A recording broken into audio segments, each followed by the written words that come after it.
Pengakuan mengejutkan Yanti, pelaku mutilasi ibu dan anak kandung di Cianjur. Yanti, 34, mengaku mendapat bisikan gaib sebelum menghabisi ibu dan anaknya sendiri.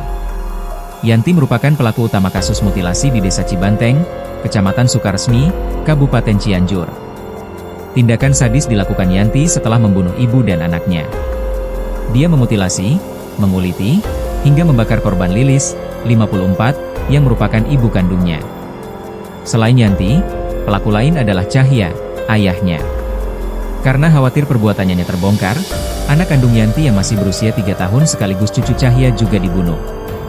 Kasat Reskrim Polres Cianjur, AKP Tono Listianto, mengatakan, Yanti dan Cahya sempat mengelabui petugas dengan cara mengaku telah mendapatkan bisikan gaib. Pengakuan kedua pelaku yang mendapatkan bisikan gaib, sehingga membuat mereka nekat membunuh korban dengan keji, kata Tono, Senin, 19 Mei 2025. Namun, berdasarkan bukti dan fakta yang ada, Yanti membunuh Lilis karena memiliki dendam lama.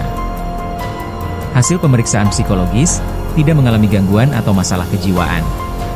Pembunuhan itu murni didasari balas dendam, katanya. Tono menyebutkan, Cahya membantu Yanti karena ingin mengusai harta milik korban. Berupa kalung emas seberat 60 gram milik korban untuk melunasi utangnya sebesar 90 juta rupiah, kata dia.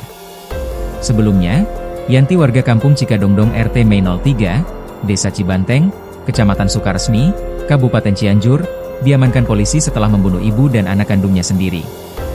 Kasus tersebut terungkap setelah warga digegerkan dengan penemuan potongan tubuh dan tengkorak manusia di aliran irigasi di kampung Cikadodong, Kecamatan Sukaresmi, Kabupaten Cianjur.